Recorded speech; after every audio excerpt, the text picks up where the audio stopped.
বুধবার দুপুরে Balurghat girls high স্কুলের ছাত্রীদের মধ্যে সবুজ সাথীর সাইকেল বিতরণ করা হলো। এদিন বালুরঘাট ব্লকের মাহিনগর এলাকায় অবস্থিত কৃষক বাজার থেকে এই সাইকেল বিতরণ করা হয় ছাত্রীদের মধ্যে। এদিকে সরকারি সাইকেল পেয়ে খুশি স্কুল পড়ুয়ারা। অষ্টম শ্রেণীতে পাঠরত প্রত্যেক পড়ুয়ার মধ্যেই সরকারের তরফ থেকে সাইকেল বিতরণ করা হয়। গত কয়েকদিন ধরেই বালুরঘাট কিষাণ মান্ডি থেকে সরকারি সাইকেল বিতরণ করা হচ্ছে।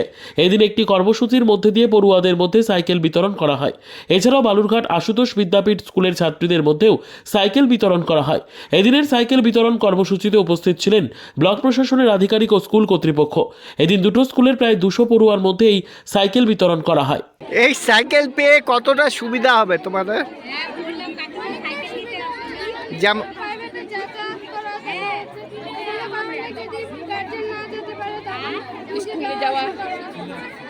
তোমার নাম? ব্যুরো রিপোর্ট, উত্তর বাংলা সংবাদ।